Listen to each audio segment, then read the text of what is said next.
Welcome. In this lecture, we will examine the critical legal requirements for consent within contract law. Our focus will be on the concepts of free consent, coercion, and undue influence as governed by the Indian Contract Act 1872.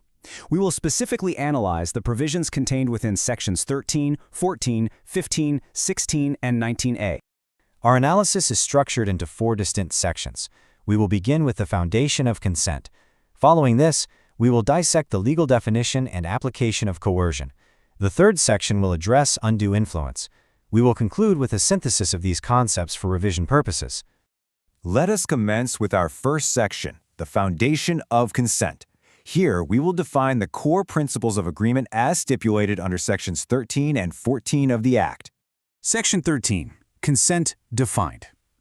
2 or more persons are said to consent when they agree upon the same thing in the same sense. This is the embodiment of the legal principle known as consensus ad idem. This principle requires a true meeting of the minds for a contract to be legally valid.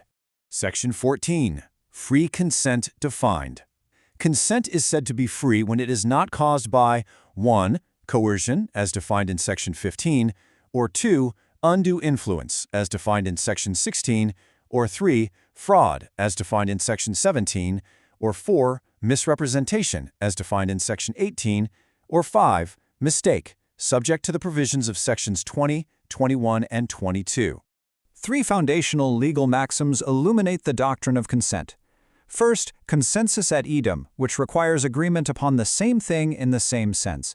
Second, consentir est facere, which translates to consent to a thing is to do a thing, thereby linking consent to performance.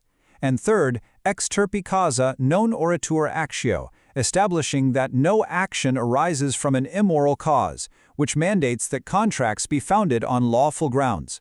To put these principles into legal context, free consent serves as the foundational basis of a valid contract. Mutuality is an essential element. If the parties understand the agreement in different senses, there is no meeting of minds. The presence of vitiating factors, such as coercion or undue influence, renders a contract voidable at the option of the aggrieved party. We will now proceed to our second section, coercion. This pertains to the use of physical threats to procure consent, as defined under Section 15 of the Act. Section 15. Coercion defined.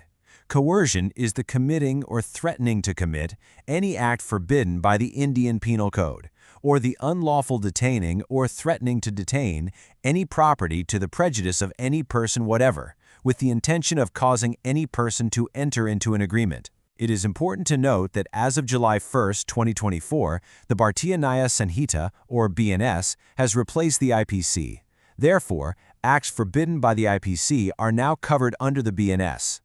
The essential components of coercion are as follows. First, the commission or threat to commit an act forbidden by the BNS. Second, the unlawful detention or threat to detain property. Third, this must be done with the intention of forcing a person to enter into an agreement. Regarding limitations, coercion is physical and violent in nature, and the burden of proving it lies entirely with the plaintiff. Let us consider the forged note scenario. A son forges his father's signature on a promissory note. The bank, upon discovering the forgery, threatens to initiate criminal prosecution against the son unless the father agrees to settle the debt. The result is that the settlement agreement is voidable. The father's consent was not free, as it was obtained under the threat of prosecution, as established in cases such as Keshevji versus Harjivan. We will now examine the landmark case of Chikkam Amaraju versus Chikkam Seshama. The citation is AIR 1918 Madras 414. The facts were that a husband threatened to commit suicide unless his wife and son executed a release deed in favor of his brother. The legal issue was whether a threat of suicide constitutes coercion under Section 15. The ratio decidendi of the court was that suicide is an act forbidden by law. Therefore, threatening to commit it to compel consent vitiates that consent. The final decision was that the release deed was voidable. Our 3rd section addresses undue influence. This concept moves beyond physical threats to the realm of mental or moral dominance, as analyzed under Section 16 of the Act. Section 16, undue influence defined. Subsection 1 states, a contract is said to be induced by undue influence where the relations subsisting between the parties are such that one of the parties is in a position to dominate the will of the other and uses that position to obtain an unfair advantage over the other. Subsection 2 clarifies that a person is deemed to be in a position to dominate another's will if they hold real or apparent authority, stand in a fiduciary relation, or contract with a person whose mental capacity is affected by age, illness, or distress. The essential element of undue influence is a relationship where one party can dominate the other, for instance, in a doctor-patient or solicitor-client relationship. Under Section 16, subsection 3, when a transaction appears on its face to be unconscionable, the burden of proving that consent was freely given shifts to the dominant party. Furthermore, the law affords special protection to party-nation women, creating a presumption that their contracts are induced by undue influence, which must be rebutted by the other party. Let us examine the medical attendant scenario, which is illustration B to Section 16. A man, enfeebled by disease or age, is induced by his medical attendant during his illness to agree to pay an unreasonable sum for professional services. The result is that undue influence is employed, as the doctor is in a fiduciary position and can dominate the patient's will. We will now turn to the case of Subhas Chandra Das Moshit versus Ganga Prasad Das Moshit. The citation is AIR 1967 Supreme Court 878. The facts involved a grandfather who gifted property to his only grandson, thereby disinheriting his other sons. Subsequently, the sons alleged undue influence. The primary legal issue was whether mere old age or a close relationship by itself raises a presumption of undue influence.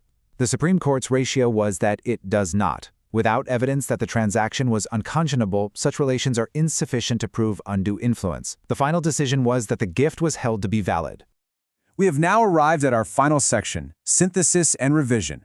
In this section, we will consolidate the concepts discussed in preparation for examinations. This flowchart provides a logical map for analyzing vitiated consent. The analysis begins with the question, is the consent free, as defined in Section 14? If it is not, the next step is to identify the cause.